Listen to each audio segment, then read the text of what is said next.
Welcome to Magic Gathering Strat. I'm Bava, and I wanted to do a look at the Pauper daily event metagame breakdown. It's going to be fairly informal. I don't have lists and charts and things like that. If you want to see those, I recommend checking out Alex Ullman on Facebook and his recent article on Pure MTGO because he's doing a little bit more of that. I don't agree with all of his conclusions necessarily, but it definitely has the numbers there, and you can see how NBC and Delver are doing, and check it out. Definitely worth a read. So we're just going to look at daily events. I think we'll do this every week. In case you're not looking for yourself, we'll just take a look and I'll point out some of the more interesting things that I see, and you guys can tell me some of the more interesting things that you see in the comments. So we're on the 9/21/2014, and that was Saturday. The other one's going to say 9/22. So I think what we're getting, we have three Pauper Daily events every weekend, and we're getting results on Wizards.com for two of them. And I think we're actually getting the Saturday and Sunday results, but we're not getting the Friday results. Let me know if you think differently. So I think this is actually the Saturday 9/20 daily event that happened, September 20th. And this one that says 9/22, I think this is actually the Sunday, September 21st daily event. So we'll go along. We'll assume this is the Saturday daily event, and we'll check it out. So we have mono black control here with a 4-0 on top. Not a lot going on here. I like this one Shinobi, particularly with the Spectres. If you manage to Shinobi a Spectre, you're getting so much value. They're discarding three cards there because you're going to recast that Spectre. Shinobi, of course, with those double black also helps out your Gray Merchant. And your opponent really has to make sure that they have a way to block this guy, and they're probably going to trade if they can or use removal on him. Because otherwise, discarding two cards at once, if they even have any cards left after this, is just going to really screw them over. There is two Oubliette and there's one Pestilence. I actually love Pestilence, so I'm happy to see it as a one of in the main. And I'm happy with two Oubliette as well. You can see he's got an interesting selection of removal. He's using 4 Chainer's Edict, which is great. He's got 23 lands, so he'll probably get up to flashing those back pretty quickly. 2 Corrupt in the main, which is good against the Mirror, which I imagine if you're running NBC, you're running into the Mirror quite a bit. Wrench Mind is interesting. It's not a card I like that much. But he's, very discard heavy, so that can really get him off to an explosive start. A turn 2 Wrench Mind into a turn 3 Chittering Rats or Spectre, into a turn 4 Shinobi. Your opponent has no hand left, so whatever they were planning on doing for their game plan is pretty much gone. And then the Tendrils of Corruption, with the Corrupts, there's just a lot of life gain in here. So it's hard for aggro to get under this. If they ever even wanted to try, it's pretty easy for mono black to get up 2 Tendrils and get some life back. And with all this discard, Burn's not going to get under them because they're discarding too many cards. So it seems like a really, it's a different mono black control build, but it seems like a really solid one. The one of Crypt Rats in the main as well. I think Crypt Rats can really just blow people out. We're not used to seeing it much in the main with mono black control these days, so it can be a surprise. People aren't playing around it, I think, as much as they were in the past. You're trying to get out a lot of creatures right now to get around edicts more than anything, which will walk you right into Crypt Rats. Andres continues to do really well with White Weenie. I played this list. I played against mono black control, and to be fair, it was the first time I played it, and I do think my opponent got good draws, but at the same time, maybe I just suck at playing White Weenie. I'm willing to admit that. Andres seems to play it very well. He's been using this list and consistently placing with it. And this is more of a classic White Weenie with a slant against mono black control. So we got pro black on the Order of Lietber, and we have 2 Obsidian Acolyte in the board. Crimson Acolyte for the red matchup. Otherwise, it's just, you know, a lot of resilient guys, um, card advantage, squadron hawks, veteran armorers to buff them up. It's not the recursion build of White Weenie, so you don't have the selfless Cathars or the doomed travelers. It's almost more of a beatdown with your 4 bone splitters just trying to get in, and your 6 pieces of removal, clearing away blockers. Um, Hexproof with Frog Tongue and Karamitra's Favor, which is pretty interesting. So Karamitra's Favor lets you enchant a creature instead of a land. So we have that instead of Utopia Sprawl. It does let you draw a card, but then you're using your creatures instead of your land to tap for mana if you need it, so you're not attacking with them. But it seemed to work well for Melton here. Otherwise, we do have Core Skyfisher, which can do various things. It can let you move enchantments around, or it can let you draw cards off Abundant Growth, Karamitra's Favor, and Frog Tongue. So there's sort of a strong card draw element to this. And the 4 Colony Garden, of course, against Edict effects, very well tuned against mono black control. We've got Delver. Not necessarily a regular version of Delver. We can see Flare Husk here. As we go through, we're going to see more and more Flare Husks. The reason people are playing these is so that Germ token can eat an Edict effect for the most part. And you still have an equipment that gives a creature +1/+1. We also have Stitch Drake here. Lots of things are going to die. So getting a 3/4 flyer is good, and it's great against the mirror. It's a bigger flyer than all of the other flyers in the deck. And it's a bigger flyer than most other flyers that anybody's playing in any deck. So, seems good. Down the list a little bit, we have this version of Delver, which is this is pretty vanilla. This is what we expect Delver to look like most of the time. Alfonso is playing the Familiar's Denizen combo deck, which we'll see quite a few of these, especially in the Sunday daily. So if you're going to play in a daily, you need to make sure that you have Graveyard Hate so that you don't get comboed out. It's really the only way to avoid it, is to take the cards out of their graveyard that they're trying to get back with Mnemonic Wall.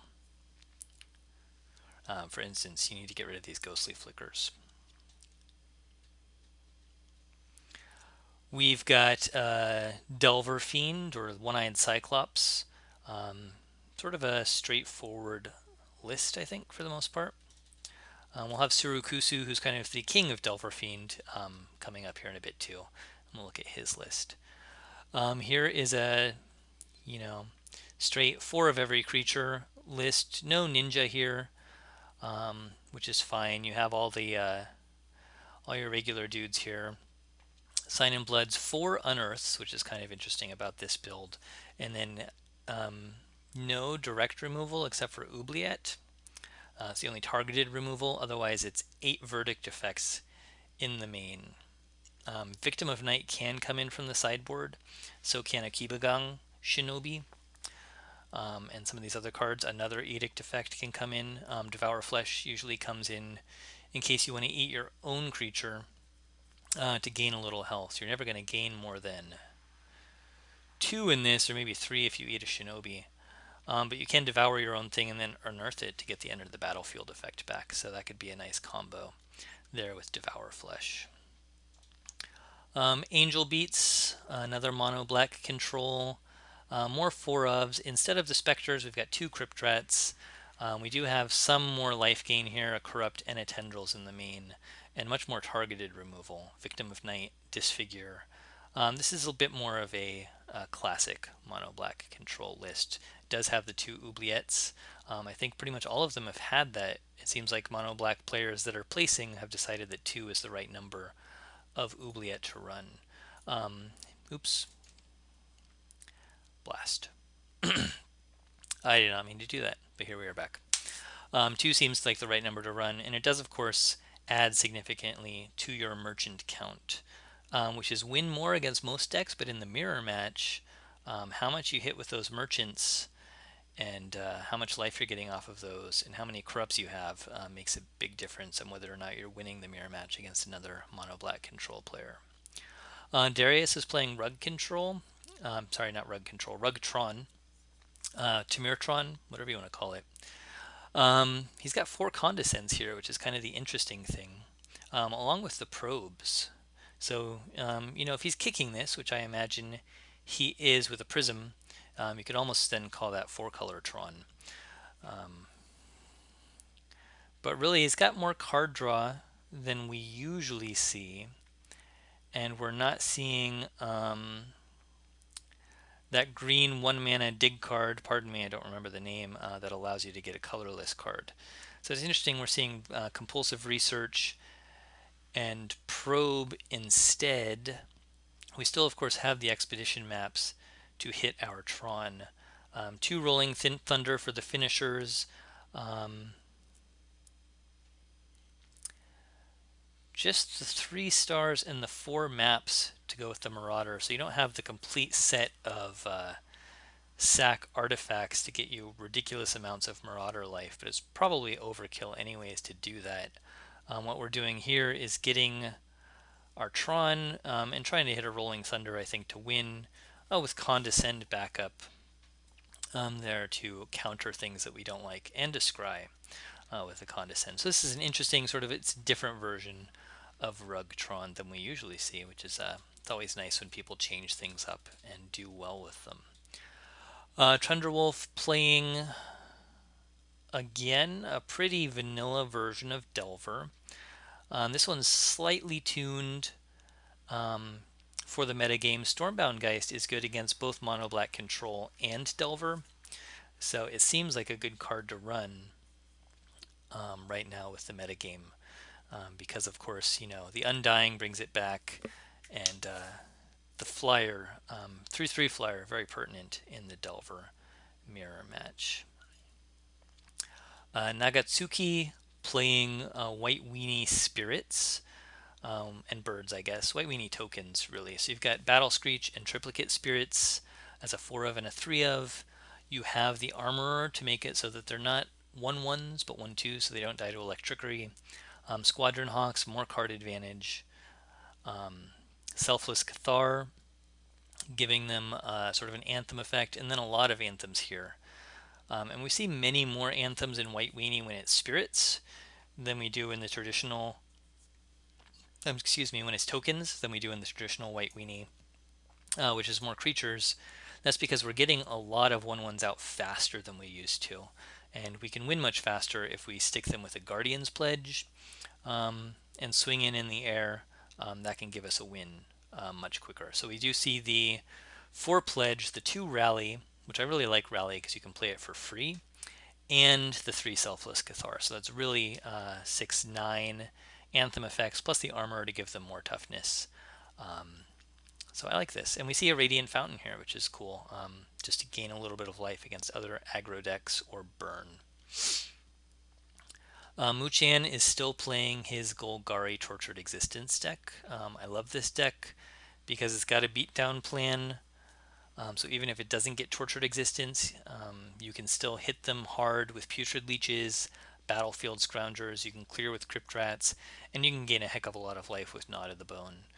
So this is a cool Tortured Existence build. It's one that I like a lot.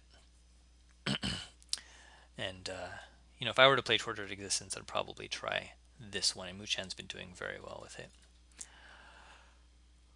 93 is playing Dimir Teachings, and this is what I will call the Obzen build of Dimir Teachings. I don't know if Obzen invented this, but it's definitely the one he plays with the 4 creatures. Innocent Blood, lots of removal, Teachings up whatever you need. It's a nightmare. I've played against it quite a bit recently. We've got another pretty standard version of Delver. Mezzle, of course, playing Delver. We have another White Weenie build. This looks very similar to the one that we saw Andres playing. But we do have Loyal Cathar here. and War Falcon. It looks similar in that it's a very creature heavy build. No Order of Lietber here. We do have Suture Priest, which does, if Suture Priest is on the board, it does stop against that familiar combo. So it's worth thinking about in the sideboard if you don't want the graveyard hate. Bone Splitters, a little bit of removal to clear out their blockers. More flyers in this one. We see the Sky Hunters and we see the War Falcons. So it's more about getting in the air when possible. Skyfisher. Oh, we do have Order of Lietber. I'm sorry, I guess I missed it. I'm not sure what Skyfisher is doing here, except maybe helping you out with land in the early game, because you can get 4 mana out of 3 planes if you play a Skyfisher, bounce a land, replay it, and you have 2 untapped again, which can help because you get a lot of 2-drops in here. Howlb is playing Burn. This is a beautiful version of Burn, unsullied by creatures, in my opinion. 19 mountain. You have a lot of mountains, even though your casting cost is very low because you're sacrificing to Fire Blast and you're sacrificing to Shard Volley. So you can't really flood out because you're going to want to sacrifice mountains to these.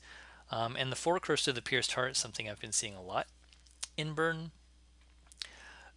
Seems to be pretty standard in Burn lists right now. I think it's a pretty good way to go just to keep that constant pressure on. Then we have Familiars again. And another mono black control. Again, notice the 2 Oubliette, with the 1 of Corrupt, the 1 Tendrils. This looks like a copy of that list we saw up above earlier. So that was the Saturday standings. Lots of mono black control, plenty of Delver, a few white weenie builds, which is nice to see, including tokens. Let's check out Sunday. So on Sunday, we see at a 4-0 spot blue-red control, something we don't see very often. It sort of had a brief heyday, not a long one, but I did play it in its heyday, and I found it to be a very powerful deck. The thing is, people do know that if you just kill the creatures in this deck, they can only possibly do 16 damage to you with fire bolts. Electrostatic Bolt only hits creatures. Flame Slash only hits creatures. So if you're playing against blue-red control and you manage to kill the 10 creatures that they have, they can't kill you with damage. They might still mill you out. It's possible.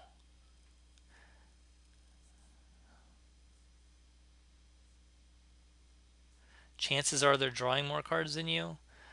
So this one doesn't even look like it can mill you out that much, but it will bring in Curse of the Bloody Tome against control decks and try and mill you out that way. But I still think it's a fun deck. It feels really powerful when you're playing it. Pig Norton with Familiar combo with the Denizen again.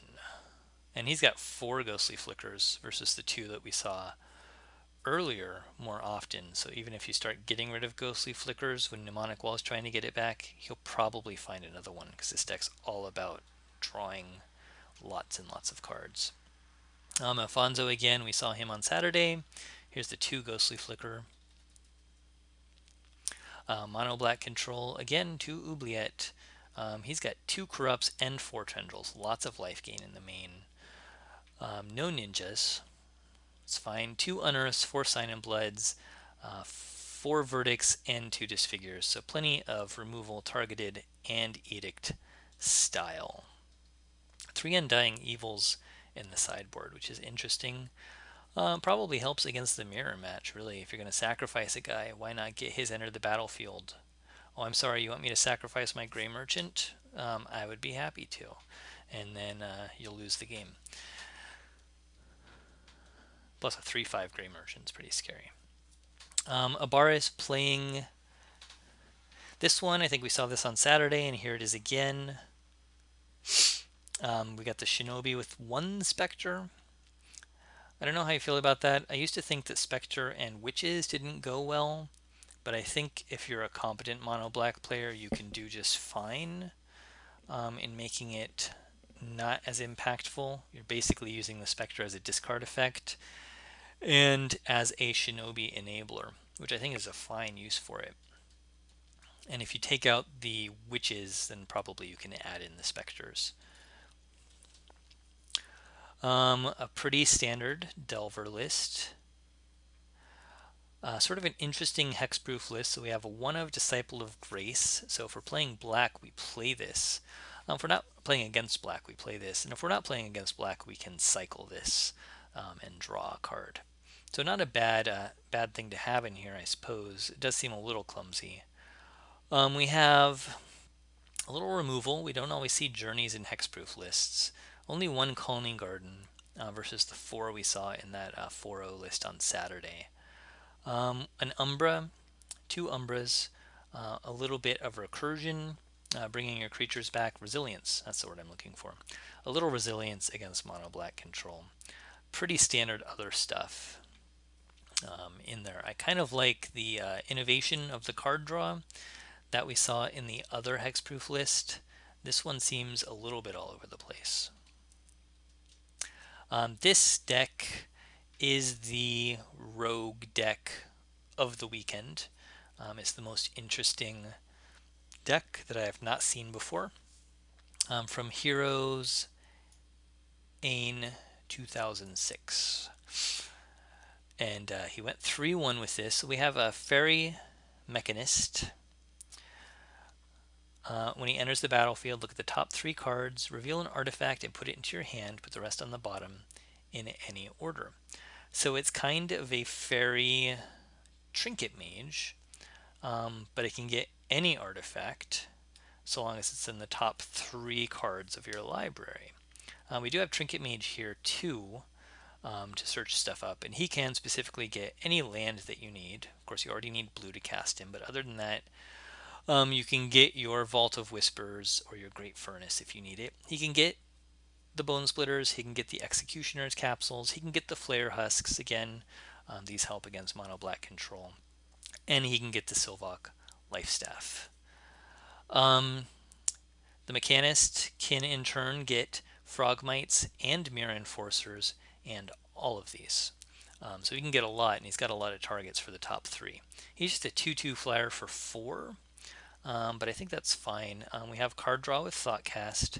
We have removal with reach with Galvanic Blast, and we have 10, 14, 18, 22 land plus 2 Prophetic Prisms to help fix and give us affinity. So I really like this deck. I want to try playing it, so keep an eye out on the channel, and I'll give this a go. Some old guy playing his version of Dimir Teachings. His version, instead of 4 creatures, has 14, and it does not have the Innocent Blood since he's more likely to be sacrificing creatures. And he's running his signature 61 cards. So if you run this deck and you run 61 cards, everyone's going to know that you copied some old guy's list. But that's okay. It's a good list to copy. Patrick has been doing really well with Boros Kitty.